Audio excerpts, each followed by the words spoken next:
Ceasefire talks between Israel and Hamas appear to be frozen as humanitarian crises deepen in Gaza. The Hamas-run Gaza Health Ministry says hospitals reported 9 more deaths from starvation in the past 24 hours. Israel saying that it will coordinate airdrops of food aid into Gaza here in the coming days. ABC's Olivia Rubin has more. Today, a first in the Middle East. France saying they will recognize Palestinian statehood, the first G7 country to do so. President Emmanuel Macron saying his, quote, urgency is to end the war in Gaza and provide aid to the civilian population. In a statement posted on social media, U.S. Secretary of State Marco Rubio saying the U.S., quote, strongly rejects Macron's plan. Israeli officials also condemning that move. It comes as the hunger crisis in Gaza worsening.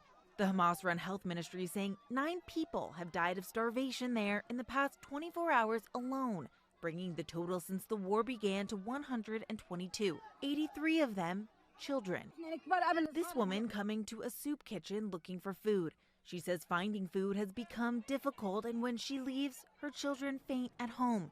She says she has nothing, no bread, no rice. This morning, Israel now saying they will coordinate airdrops of food aid into Gaza from other countries in the coming days. But Israel denies that they are the ones blocking that aid, saying instead that Hamas steals or sabotages aid, or that it's waiting to be distributed by the UN. The conditions worsening as the United States struggles to broker a final ceasefire deal. Special Envoy Steve Witkoff cutting those talks short, pulling the U.S. negotiating team from Qatar and blaming Hamas, saying, quote, Hamas does not appear to be coordinated or acting in good faith. They pulled out in terms of negotiating.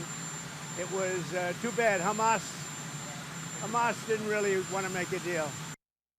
That situation just awful in the UK today, saying they are convening what they say is an emergency call with other European leaders to try to figure out how to get people food, as they say this crisis has reached, quote, new depths and that the world is witnessing a humanitarian catastrophe.